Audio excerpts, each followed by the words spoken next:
Today's Easter. It's the big day.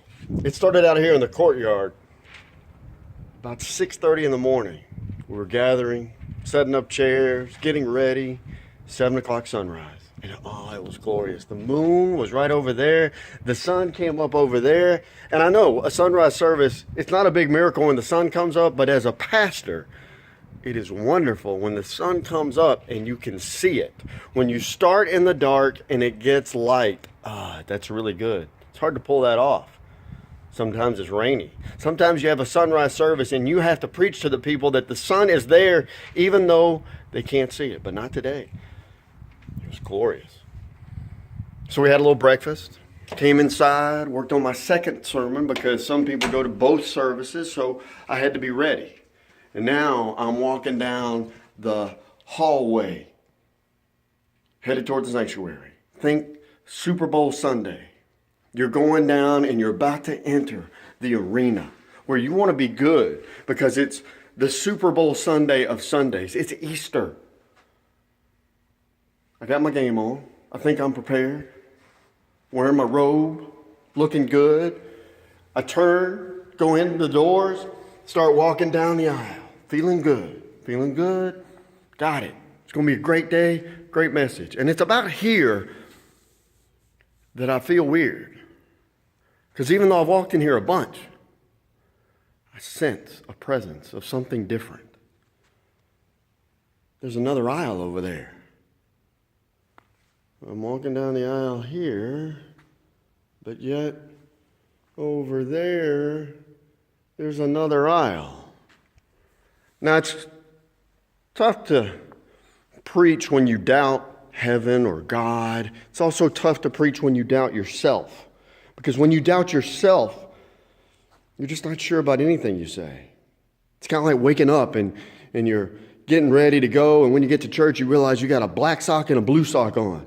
If you can't get your socks right, how are you going to get anything else right? Well, I couldn't remember, did we have 2 aisles? But I was confident. No. We have always been a one-aisle church. One aisle. Right down the middle. Remember, we're Presbyterians. We want God to change the world, but at the same time, we're terrified God will change the world. So we like consistency. One church, one aisle. Same seats.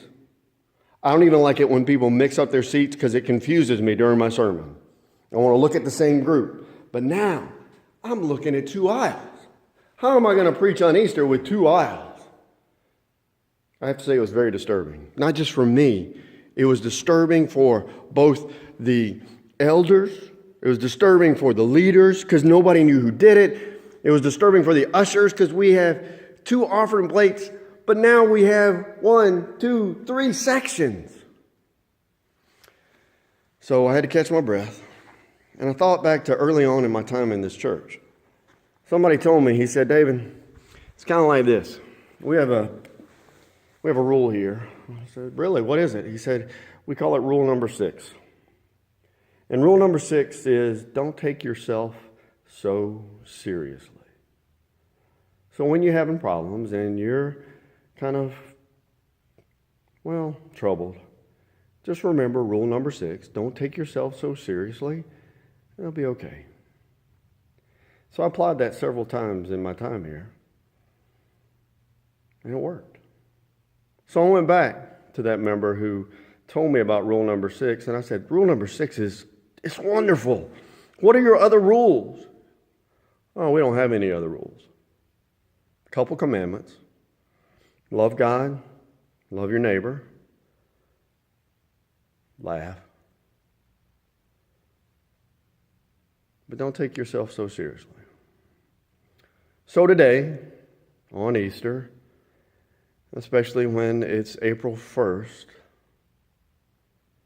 April foolishness of the gospel, 2 aisles is not a bad challenge to looking at the cross and thinking that God loves us and seeing that foolishness of the gospel.